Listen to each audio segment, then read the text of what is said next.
So ayan guys, for today's video mula sa ating mobile phone, punta lang tayo sa dial ng ating mobile device. And dito guys, i-dial lang natin is *143, number sign or hashtag, then call or dial.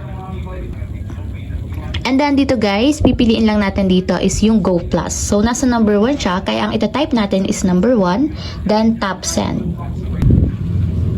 And hanapin nyo lang guys dito yung Go Plus 149. So kung makikita nyo, nandun siya sa number 3. So ang ita-type natin is number 3, then tap send. So ayan guys, ang nakalagay sa ating Go Plus 149 is meron siyang total of 28 GB. So meron itong 12 GB para sa all sites and then 16 GB para sa 5G or 8 GB para sa apps na napili ninyo.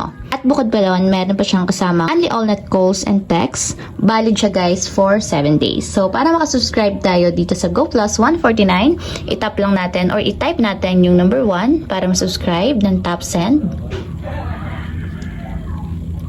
And dito naman guys, is pipili lang kayo ng apps na gusto nyo piliin as freebie. So ito guys is yung free na 8 GB. So kung gusto nyo piliin yung Go 5G, so depende lang naman sa lugar nyo yung kung gagana yung 5G natin. And then yung Go Watch guys is para yan sa mga panonood ng videos katulad ng YouTube, TikTok, or kahit ano pa mang pwede nyo mapanood sa inyong phone. And then yung Go Share naman guys is katulad ng Facebook, Messenger, WhatsApp, or Instagram. So, and then yung Go Play naman is under siya ng mga games katulad ng Roblox, Mobile Legends, COC, or kahit ano pang games. And for example, is yung pipiliin ko na lang is yung number 2, yung Go Watch. Type nyo lang yung number 2 and then tap send.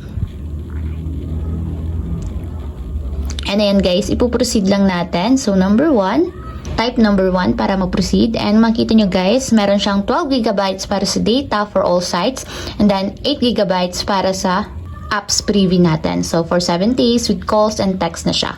So tap na natin yung send. And ayan guys, nakaregister na tayo sa Go Plus 149 sa Go. So ayun lang.